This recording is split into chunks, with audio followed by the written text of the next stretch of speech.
What's up, family? Welcome to Ddins Xperience. Here we do food recipes and tips, food, gadget, and kitchen tool reviews, challenges, and more. Before we get started, if you like this video, please hit subscribe and hit that notification bell at your bottom right and hit all. If you have any ideas or suggestions, please leave them in the comment section below. And without further ado, let's get to the menu. Okay, for this sirloin tip roast recipe, all you're gonna need is thyme, oregano, cayenne pepper, onion powder, garlic powder, paprika, butter or extra virgin olive oil. Fresh garlic is optional, black pepper, salt, and of course your sirloin tip roast. This is going to be a beautiful and delicious dish.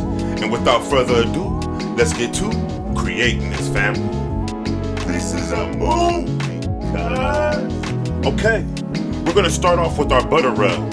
Using our dry seasonings, 1 1/4 tablespoon of paprika, a half tablespoon of salt, 1 teaspoon of black pepper, 1 teaspoon of garlic powder, 1 teaspoon of onion powder, half teaspoon of cayenne pepper, half teaspoon of oregano, and a half teaspoon of thyme. And at this time, we're going to add in 1 stick of melted butter. Yes, and we're gonna go ahead and finish giving this a nice mix, family. Just like so. That looks beautiful and smells great. Now we're gonna go ahead and move over to the star of our show, the sirloin tip roast. Yes. At this time, we're gonna go ahead and take our butcher's twine and we're gonna tie up our tip roast real tight. And at this moment, we're gonna go ahead and add in our butter rub. Massage the butter rub nicely all over your tip roast, and don't be afraid. Quick tip, before cooking your tip roast, you do want to allow this to get to room temperature for at least 6 to 8 hours. This will allow it to cook evenly. All right, family, look at that. So at this point, we are going to go ahead and preheat our oven to 350 degrees. We will allow this to cook for an hour to an hour and a half.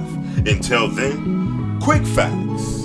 Which part of the cow is the sirloin tip?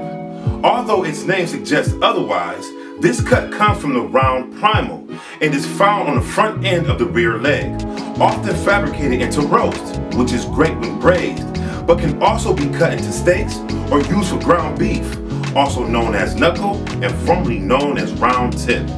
Pretty cool. You learn something new every day. Okay. And after an hour and a half, this is what we're looking at, family. You did this. At this time, you do want to remove any butcher's twine at this time. And I would advise to let this sit for about 10 to 15 minutes, for this is hot. Let's go ahead and cut into this, family. Yes. Look how juicy this looks. And you did this, family. Give yourself a round of applause. All right, let's go ahead and find a small piece here so we can taste test. Right here.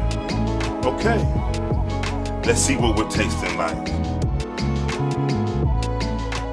Delicious! Thank you so much for joining me today. If you like this video, please hit subscribe and hit that notification bell at your bottom right and hit all. Share this video with at least one of your friends. Let's make it to our next 1,000 things. Until our next food adventure. Peace.